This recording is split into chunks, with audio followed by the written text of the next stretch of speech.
Hello, welcome to Microsoft Build 2017. My name is Ricardo Minguez, you can call me Rido, and I'm a PM in the Visual Studio team, working to creating tools for Windows. Hi, my name is Karan Nandwani, and I'm a program manager with VS Tools for Windows, and I also work on the NuGet team. Today, we're going to look at how to build cloud-connected .NET apps using Visual Studio 2017.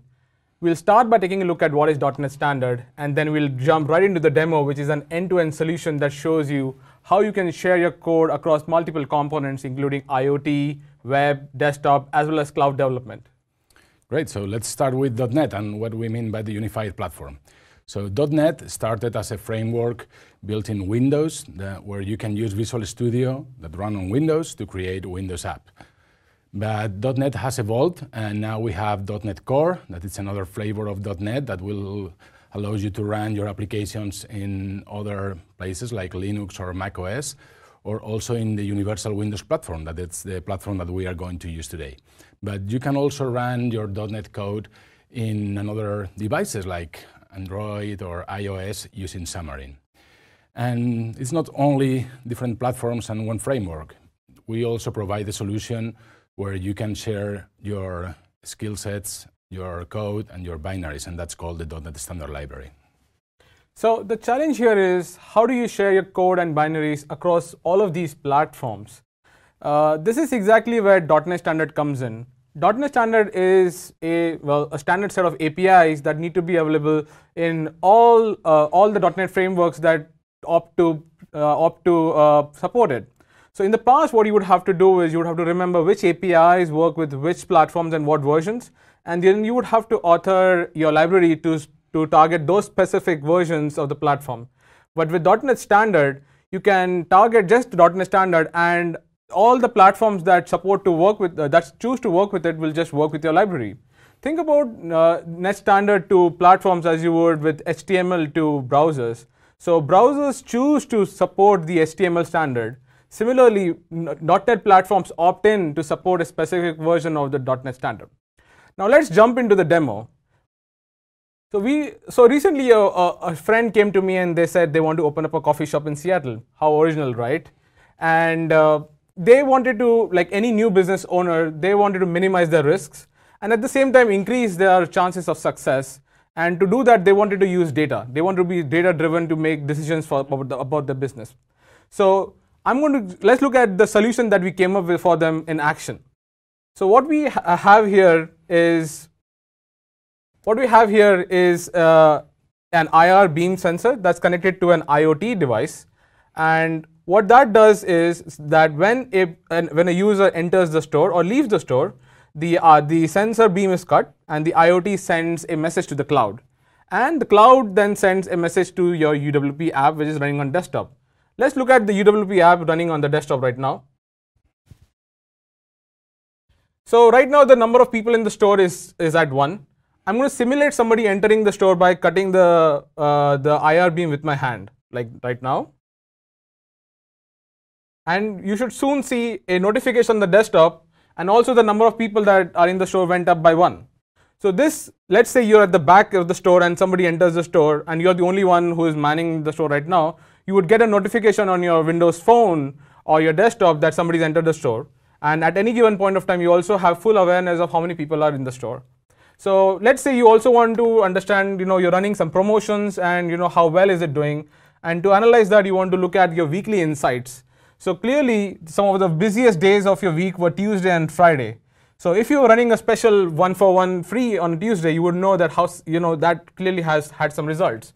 So let's say you want to also know, at what times of the day do I need more help, right? So you can then look at the hourly analysis, which will tell you that the most busy times of a day are after 6 p.m. and goes on until 8 p.m., right? So this was really useful. This is really useful tool for my friends. So Rido, can you tell us what was the architecture behind this solution? Sure. So to create the solution, we use, of course, .NET.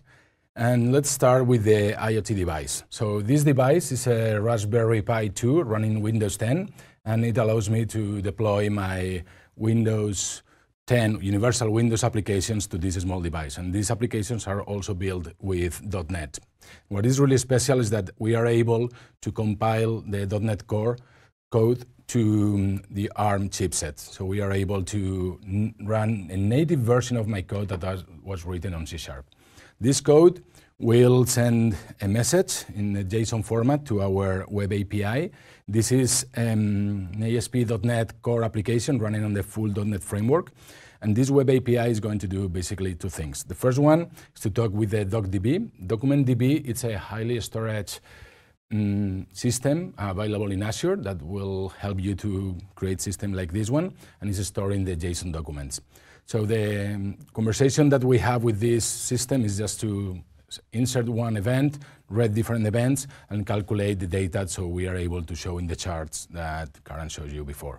And the second thing that it's doing is just to talking with the Windows notification services to create new push notifications. So different devices like my desktop are subscribed to this channel. So every time we receive a notification, we will pull for more data and refresh the UI. And also I want to show you that we also have some tests that are also written in another flavor of .NET, that is the .NET Core. And this will allow me to run these tests in another OSs, for example, Linux. And I'm going to show you how to hit this web API from a Linux shell. And all of this works with sharing some code. And the code that we are sharing is our model. So yeah, so this is exactly what I spoke about when I was talking about Net Standard. So model is a Net Standard library that is targeting Net Standard version 4.1.4. And that works across all these components that you see right now. So it works with UWP, which is running on our IoT and desktop. It also works with the full .NET framework, which is running on our web API server. And it also works with .NET Core. So this is the versatility that .NET Standard gives you, that it works across all of these different platforms. Yep. So now let's see the code, and let's see this in action in Visual Studio. So let me switch to VS. Here it is. Here what we have is Visual Studio 2017. This is the latest version of Visual Studio. And we have a solution here with 5 projects. Let's start with the model. This is the .NET Standard 1.4 .NET Standard library that will be consumed by all the other projects. And what we have here is just a simple model where we are describing our solution. So we describe one class, this is the shop sensor event, where we have an ID, we have an event type that will indicate if someone enter or leave the store, and we have just a date time. And think about this is just the same code that you wrote a long time ago with the same types, well-known C# types, and this code is being compiled to ARM chips and be able to deploy to this small device, and at the same time can run on the cloud, or can run in Linux, or can run in Windows. So the next thing that we are going to show you is the web project. Here we have a couple of services, the DocumentDB repository. This is the class where we are talking with the DocumentDB. And if you are not familiar with the DocumentDB, let me show you real quick how it looks like. So here's the Azure portal. I already created the instance of my DocumentDB. And here we can see the different activity that we have. And I can use the Document Explorer to see the kind of documents that we are storing. So if we click in one of those, you can see that we have the same properties that you saw in the C# code, so the event type and the event time. And here are all the events that we have from our IoT devices. The next service that we use in the web service is the push notification service, just to trigger new push notification every time that someone enters or leaves the store. But the real logic lives in the controller. The controller is where we are defining the REST endpoints that we are publishing from our services. So you will see that we have the get, so we can get the list of all the events that I have in some days. We also have the post. This is where we are creating the item and creating the push notification. And then some methods that will help us to calculate things like the number of events by day of week. And as you can see here, we are using link queue queries, and these link queue queries are using the types that are defined in our .NET Standard library. So this is another example of how easy it is to share code across different frameworks. And we also have the IoT device project. This is this project. This is a universal Windows platform, the same as the client. And here in the client, you will see that we are following the model view model pattern. And this pattern makes really easy to navigate through the code and understand where is the logic. So let's take a quick look about how are we counting the number of people in the store. So we are getting all the events that we have for today. We calculate the last time, so we are able to show how much time elapsed from last event. We count the number of people that enter, the number of people that exits, and just subtracting, we can update the UI with the people in a store. And finally, let me show you the test project. This is another project that you can create in Visual Studio, but you can also edit this project in another IDEs. And because this is truly cross-platform, I'm going to show you how we can run these events from the Linux shell. So I'm going to use this test. This is a XUnit test where you can see the fact method. And I can open the Ubuntu shell. This is the new Windows Linux subsystem for Windows, so no emulation. This is running real Ubuntu binaries here in my Windows machine. And what I'm doing is that I can use the .NET command. This is the .NET command line tool that I will use to interact with my C# code from Linux machines. And I will run the tests that are living in this project. So now, if everything works, this command is going to build my project inside the Linux system. Remember that this is the same code that I can edit with Visual Studio. And when that it's built, it's going to start the execution. And if everything goes fine, I will see the notification here. That's awesome. And finally, just to highlight that Visual Studio is the tool where you can write the code, debug the code, and will help you also with the deployment. So for example, if you want to deploy the website to Azure, you just right-click, publish, and we offer a wizard that makes really easy to publish this ASP.NET Core application to Azure.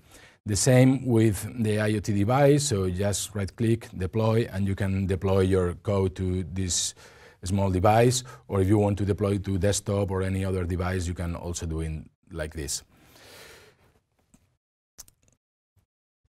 So with this, I think that you have a good idea about what you are able to do with .NET. It's a rich platform that will help you to reuse your skills, your code, and most important, your binaries using .NET standard library across different platforms, different devices.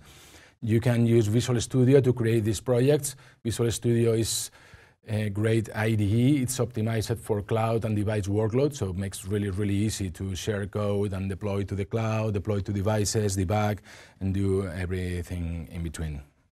Yeah, and everything we saw today in action, you can download the code from GitHub. That's the link to the GitHub pages. We have tons of awesome build sessions in Build 2017, and you can watch all of that on Channel 9. And if you would like to learn more about how to build great UWP apps, you can continue doing that at Microsoft Virtual Academy online. Sure. So here you have our Twitter handle. So if you want to ask any questions, I hope you enjoy the show. Thank you. Thank you.